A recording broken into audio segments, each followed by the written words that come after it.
বিবাহ বার্ষিকীর অনুষ্ঠানের মাঝখানে সবাই যখন সাধু বাবার খোঁজে করে তখনই তিলক সেখানে এসে আবারও আগের মতন ভেলকি দেখানো শুরু করে। কিন্তু কথার মাথা শেষে সন্দেহটা এখনো যায় না। তখনই আতঙ্কিত একটা ভালো খবর শোনা নবশত্রু তা নিয়ে বাজার বিক্রি হওয়ার জন্য সার্টিফিকেট পেয়ে গেছেন তিলক। তারপর সবার সামনে বলে, এখন আমার ধনের সময় হয়েছে। এইবার তোমাদের সামনে আমি এমন ম্যাজিক দেখাবো, সারা ঘর ধোঁয়ায় ভর্তি হয়ে যাবে।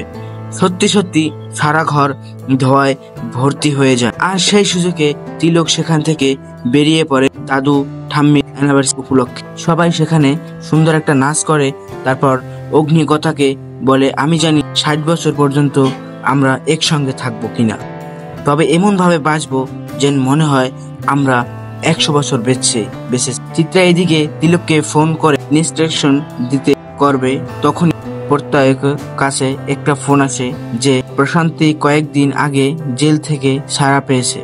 তিলক যখন টাকা নিয়ে বেরিয়ে যাচ্ছিল সেই সময় কথা ভাবে সাধু বাবা তো বেরিয়ে গেলে, কিন্তু উনি তো অনেকক্ষণ আগে চলে গেছে। ব্যাপারটা কি কথার মনে পড়ে যা ঘরে তো এক গাধা টাকা রয়েছে। কথা উপরে এসে যখন দেখতে পারে আলমারি ভেঙে কেউ টাকা নিয়ে চলে গেছে, কথার সঙ্গে সঙ্গে সবাইকে ডেকে পাঠায়।